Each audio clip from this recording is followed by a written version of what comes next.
நான் வைஷ்ணவன் பக்கா ஐயங்கார் எப்படி முருகபக்தனானேன்னா 46, 47, 48ல் என் சிஸ்டருக்கு சிரோசிஸ் அண்ட் லிவர் வந்துருத்து.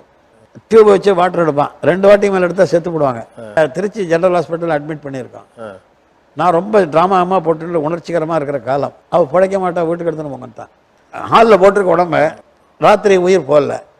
அப்போ ஒரு ஃப்ரெண்டு என்ன பண்ணா, ஆண்டாள் ஸ்ட்ரீட்டில் ஒரு டாக்டர் இருக்கார், அவரை பார்க்கலாம். அவரை போய் இன்னுமே என்னடா பார்க்கறது, வா போகலான்னு கொண்டு போனேன். சார் வந்து எதாவது பாருங்கள் சார், ஆஸ்பத்திரியில் பிழைக்காதுன்னு சொல்லிட்டார். அவர் வந்தார் சார். அவர் வந்து ஏதோ ஒரு இன்ஜெக்ஷன் போட்டார், பிழைச்சிக்கிட்டா. இப்போ பேசலாம் ஆரம்பித்தா 6 மாதத்தில் கல்யாணம் பண்ணி கொடுத்த போது எப்படி இருந்தாலும் அப்படி ஆகிட்டான் சார் உடம்ப. அந்த ஆள் பேர் சுப்பிரமணியன்.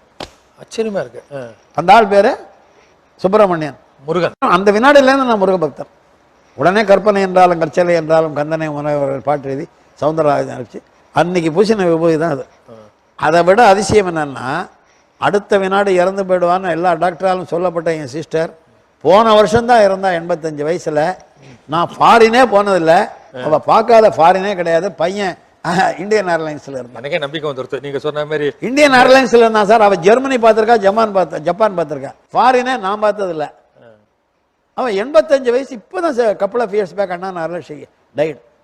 பசங்கள்லாம் தலைமையில் வச்சு தாங்கினா அவளை.